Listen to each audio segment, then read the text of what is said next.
오늘은 예레미야서에 대해서 공부를 해보겠습니다. 예레미야서는 전체가 52장으로 구성되어 있습니다. 이사야서는 전체가 66장이죠. 장수면에서는 예레미야가 좀 작을지 모르지만 전체 내용면에서는 예레미야서가 더 깁니다. 그래서 아마 시편을 제외하고 내용으로만 따진다면 구약에서 두 번째로 긴 책이 되지 않을까라고 생각이 듭니다. 예레미야는 눈물의 선지자로 잘 알려져 있지요. 그가 그토록 우리에게 눈물의 선지자로 이렇게 각인되어지고 알려진 까닭은 그가 사역 기간 동안에 멸망을 예고받고도 회개하지 않는 그런 동족들을 바라보면서 참 많이 아파하고 눈물을 흘린 아마 까닭일 것입니다. 뒤에 다시 말씀드리겠습니다마는 예레미야는 그런 많은 눈물을 통해서 사실은 우리에게 하나님의 마음을 담아냈다라고 볼 수도 있습니다. 그는 요시야 13년에 부름을 받지요. 그 요시야 왕 때 선지자로 부름을 받아서 요시야, 아하, 요아스, 요야김, 요야긴, 시드기야까지 남유다 마지막 역사의 왕들의 행적들과 더불어서 조국 유다의 멸망을 지켜봐야 했었던 그런 참 가련한 선지자이기도 합니다. 그 과정 속에서 끊임없이 조국 백성들에게 하나님의 말씀을 전했으나 하나님의 이 백성들인 유다들은 회개할 줄을 몰랐고 계속해서 고집을 피우며 멸망의 길로 걸어가죠. 그는 유다가 멸망하고 586년 바벨론에 의해서 멸망을 하고 대부분의 사람들이 바벨론으로 끌려갔지만 예레미야는 남겨집니다. 그리고 남아있는 조국 땅에 있는 사람들을 향해서 다시 한번 하나님의 뜻을 전하고 그들이 그 땅에서 계속 남아서 하나님을 의지하고 새로운 삶을 살아갈 것을 촉구하지만 사람들이 귀를 기울이지 않고 자꾸 자기 생각대로 살 길을 찾죠. 남겨져 있던 사람들 중에 요하난이라는 인물이 있습니다.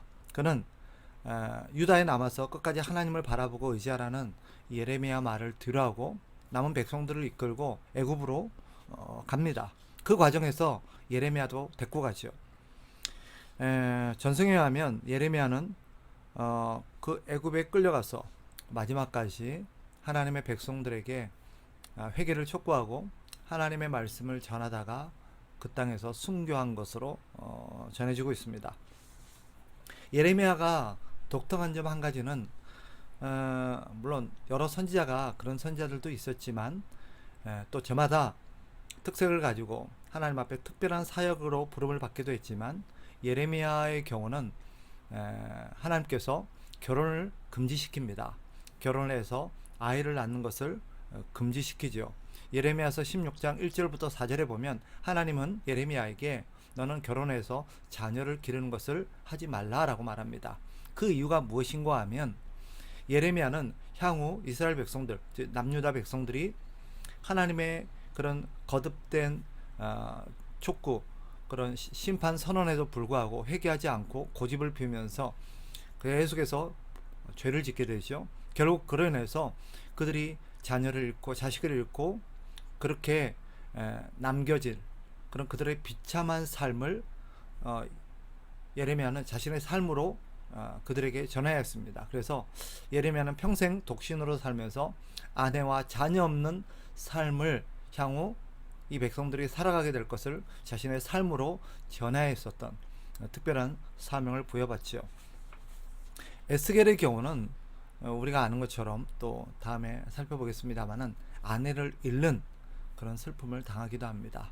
이렇게 저마다 여러 선지자들이 특별한 삶의 방식으로 하나님의 메시지를 전하고 하나님의 뜻을 섬겨야 했기에 여러 가지의 어려움을 당했던 그런 선지자들이 많이 있습니다. 우리가 예레미야가 활동했던 시대적 상황을 좀 지켜볼 필요가 있죠. 그 시대는 아수르가 전체 패권을 장악하고 있었습니다. 그래서 고대 근동 일대뿐만 아니라 사실은 성경의 구약의 역사의 전반을 아수르가 다 장악하게 되죠.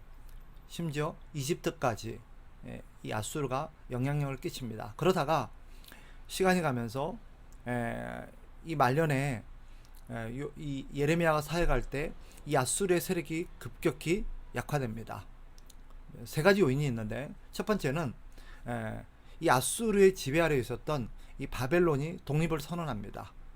그리고 그들이 떨어져 나가면서 계속해서 세력을 키워나가죠. 두 번째로는 그 시대에 또 우리가 잘 알고 있는 아수에로라고 불려지는 바로 에스더에 나오는 왕이죠.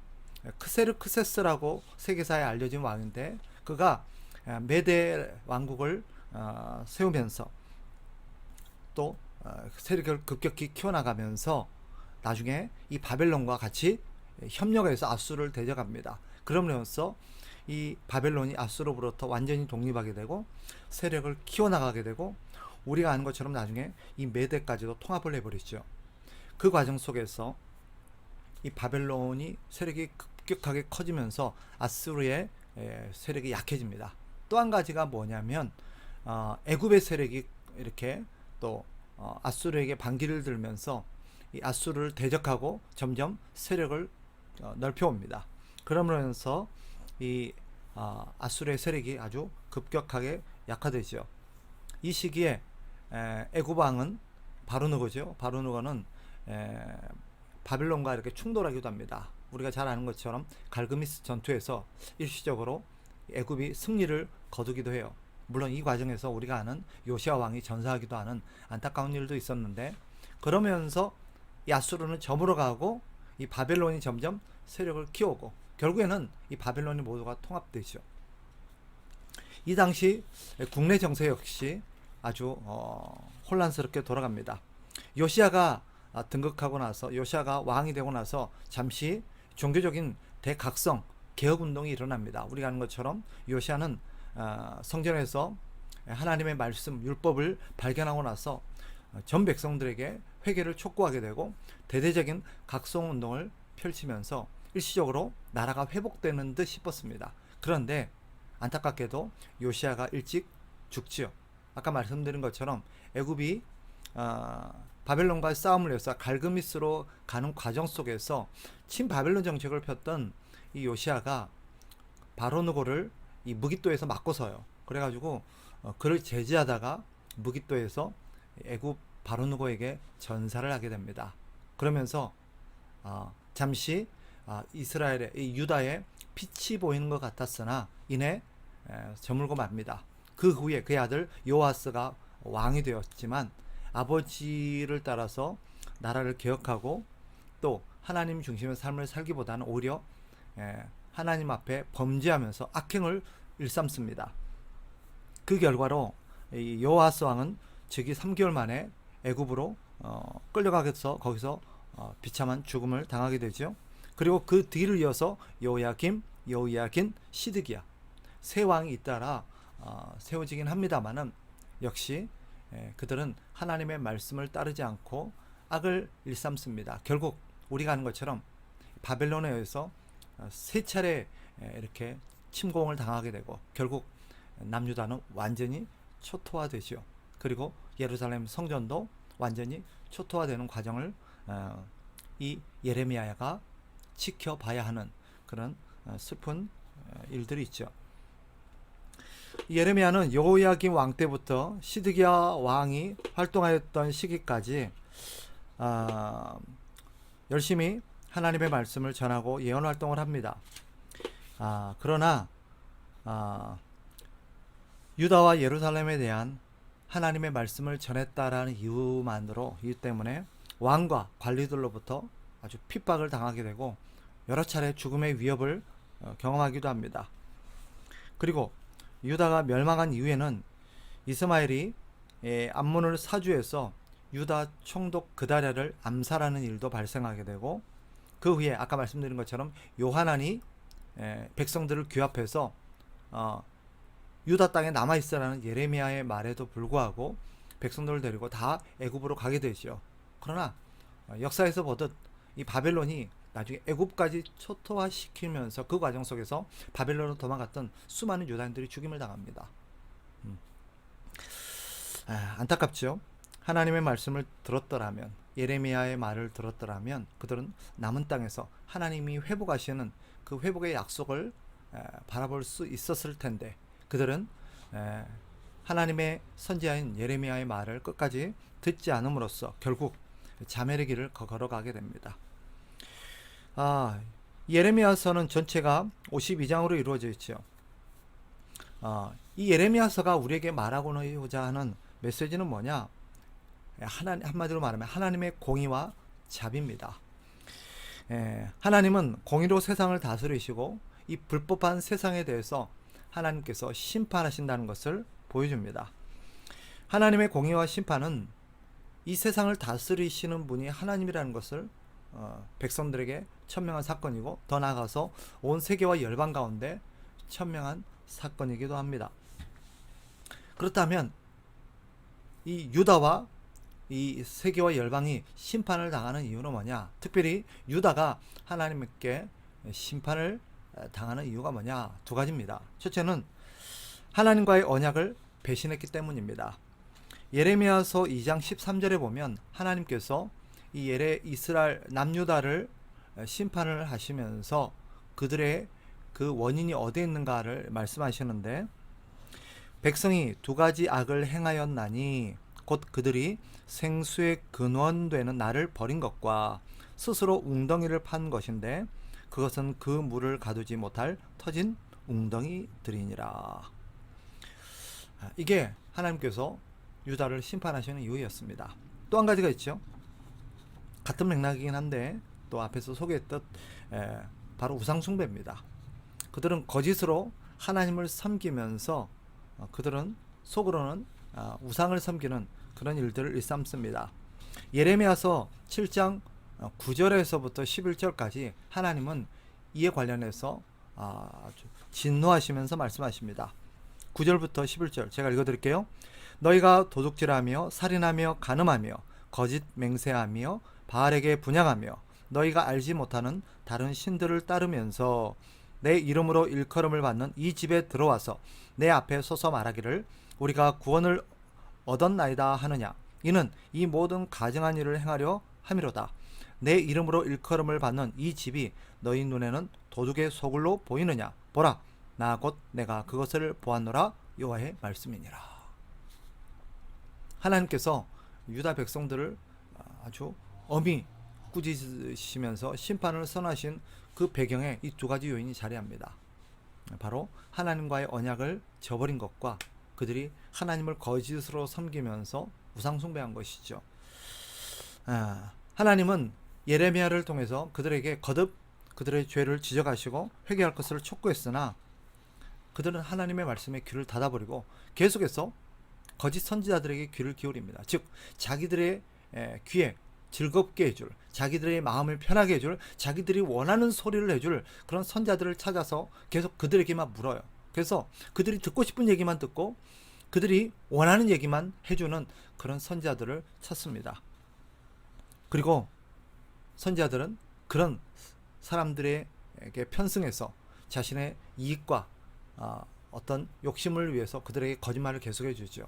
그들이 좋아하는 얘기, 그들이 원하는 얘기, 결국 하나님의 거듭된 그런 촉구에도 불구하고 이들은 계속해서 하나님의 뜻과는 반대의 길로 갑니다. 예레미야를 통해서 하나님께서 이 백성들에게 심판을 하시는 그 심판의 특징 세 가지가 있습니다. 이것은 구속사, 성경 전체의 어떤 특징과도 연관되어 있고 또 마지막에 요한계시록에서 보여주는 하나님의 심판적 특징과도 일맥상통한 것입니다. 그게 뭐냐? 첫 번째로 하나님의 백성들 유다에게서 먼저 심판이 시작됩니다. 제일 먼저 하나님은 유다를 심판하죠. 1장부터 45장까지 바로 그 얘기입니다. 하나님께서는 남유다를 향해서 하나님의 심판 얘기를 계속해서 합니다. 이 사실이 우리에게 주는 메시지가 뭘까요? 바로 이 남유다는 하나님의 백성들이요 오늘날 교회를 상징하는 인물입니다. 바로 심판이 하나님께서 이 땅에 심판을 베푸실 때 심판을 갔을 때 제일 먼저 하나님의 집인 하나님의 백성 하나님의 교회를 향해서 심판을 선언하시고 제일 먼저 심판하신다는 것입니다. 이것은 바로 우리가 사실은 제일 책임이 크고 이 시대의 어떤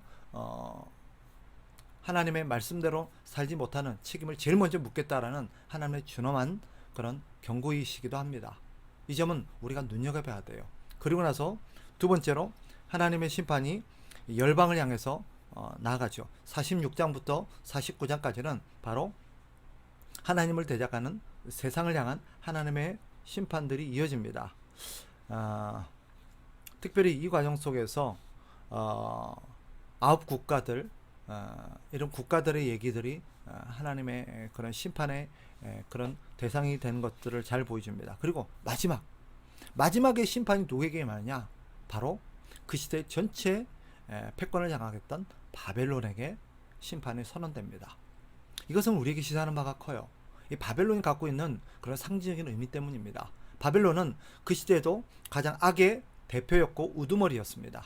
이 바벨론은 성경에서 종종 사탄을 상징하는 그런 인물로, 이 사탄을 상징하는 세력으로 대표되곤 합니다. 즉 하나님께서 마지막에 최초로 하나님의 백성들에게 하나님께서 심판을 선언하시고 나아가서 그런 모든 하나님을 대적하는 세상의 세력들, 악의 세력들을 향해서 심판하시고 마지막에 사탄을 심판하신다는 것을 우리에게 보여줍니다.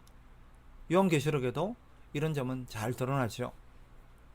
결국 하나님은 공의로 세상을 심판하신다는 것을 반드시 때가 되면 이 세상을 심판하신다는 것을 우리에게 보여줍니다. 그 출발이 누구에게서부터 시작되는가? 바로 교회에게서부터 시작된다는 것은 우리가 다시 한번 신앙의 온 맹무새를 새롭게 해야 될 필요성을 깨닫게 합니다.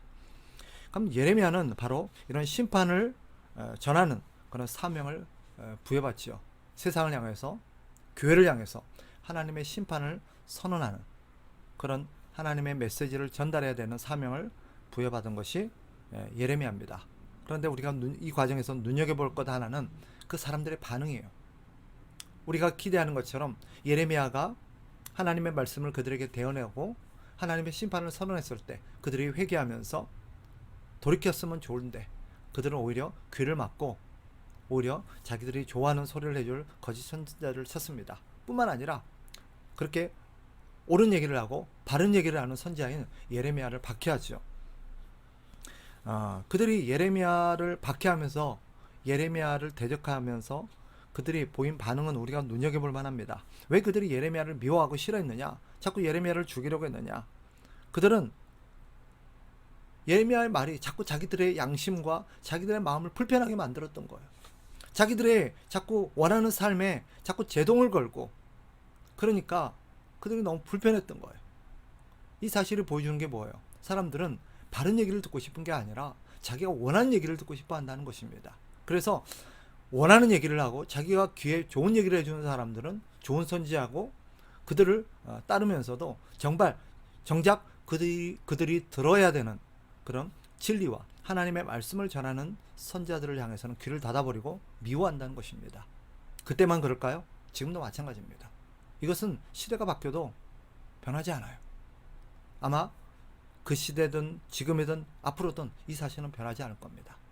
그러니 예레미야에서 보듯 하나님의 말씀을 전달하는 선지자들은 또 하나님의 말씀을 감당해야 될 향후 모든 하나님의 백성이요 교회인 우리들은 이 점을 염두에 둬야 합니다. 우리가 하나님의 진리를 전할 때 사람들이 거기에 반응하지 않고 귀를 기울이지 않고 오히려 그런 우리를 미워하고 대적하는 것은 당연한 거구나 하는 것들을 생각하게 합니다. 예레미야가 보여주듯 하나님의 사람, 하나님의 말씀을 전해야 되는 우리 신자들은 바로 하나님을 기쁘게 하는 사람이지 사람을 기쁘게 하는 사람들이 아니라는 것을 우리는 이 예레미야와 거짓 선지자를 통해서 교훈을 받게 됩니다. 우리는 어떤 경우에도 하나님이 우리에게 말씀하시는 진리를 전해야 되지 사람들이 원하는 얘기를 해주는 사람이 아닙니다. 따라서 저를 비롯해서 오늘날 많은 말씀 사역자들이 귀담아 들어야 될 얘기이기도 하지만 또 그런 하나님의 말씀을 듣는 청중 입장에 서 있는 우리 그리스도인들도 귀담아 들어야 돼요. 그가 참된 하나님의 사람인가, 정말 하나님의 진리를 말씀을 전하는 말씀 사역자인 것을 우리가 무엇으로 분별하느냐? 내 귀에 좋은, 내가 듣고 싶은 얘기를 해주는 사람인가가 아니라 정말 내가 들어야 될 하나님의 말씀을 전하는 사람인가? 그것으로 우리가 판가름해야 된다는 것이죠. 그러면서도 예레미야는 한편으로 회개할 줄 모르는 자신의 동족들, 또 그런 사람들을 보면서 안타까움에 눈물을 흘립니다. 사실 이게 하나님의 마음이죠. 하나님의 본심은 죄를 선포함으로써 그들이 멸망하는 데 있는 것이 아니라 그런 선포의 말씀을 듣고 회개하면서 하나님께 돌아오기를 원하는 것이 하나님의 본심입니다. 이것은 예레미야를 통해서 잘 드러나죠. 사실 그 예레미야의 탄식과 눈물은 하나님의 마음을 그들에게 보여주는 그런, 사실은 예레미야는 하나님을 보여주는 선지자였습니다. 하나님은 우리가 회개하고 하나님께 돌아오기를 원하십니다. 사실 하나님의 심판의 촉구 이면에는 그런 회개하기를 원하시는 하나님의 안타까운 마음이 담겨 있는 것입니다. 그리고 이런 예레미야는 많은 선지자들이 그렇지만 예수 그리스도를 가장 많이 닮은 선지자이기도 합니다. 예수 그리스도 역시 준엄한 하나님의 말씀을 전하시는 그런 일을 하면서도 멸망해가는 그런 사람들, 예루살렘에 있는 사람들을 보시면서 탄식의 눈물을 흘리셨던 그런 예수님을 가장 많이 닮은 선지자가 예레미야가 아닐까라는 생각도 가져봅니다. 이것은 이 시대를 살아가는 우리에게 주는 중요한 메시지이기도 합니다. 하나님은 이 예레미야서를 통해서 우리가 이 시대에 예레미야가 되기를 하나님은 원하십니다. 예레미야가 세상을 향하여서 감당했던 그 일을 우리가 그 바톤을 이어받아서 이 시대 우리가 감당해 주기를 원하는 거죠. 우리가 많은 나라를 갈 수는 없지만 우리에게 맡겨진 이 지역, 이 동네, 이 도시, 또 우리 주변의 사람들을 향해서 우리가 이 시대 예레미야가 되어야 하는 것입니다. 예레미야가 우리에게 보여주는 두 가지 교훈은, 본은 이것입니다. 사람들이 원하는 말이 아니라 하나님의 말씀을 가감없이 그들에게 전하는 것입니다. 우리의 생각이 아니라 하나님의 말씀을 전하는 거죠. 물론 이 과정 속에서 우리가 여러 가지 그들의 배척과 그들의 여러 가지 반대, 때로는 눈물을 흘려야 되는 그런 아픔도 경험할 것입니다. 그러나 한편으로는 이것이 멸망해가는 그들에게 마지막 소망이었으면 의심의 여지가 없습니다. 하나님은 예레미야를 통해서 회개하는 자들에게 반드시 하나님이 그들을 용서하시고 회복하실 거라는 메시지를 아울러 전하지요.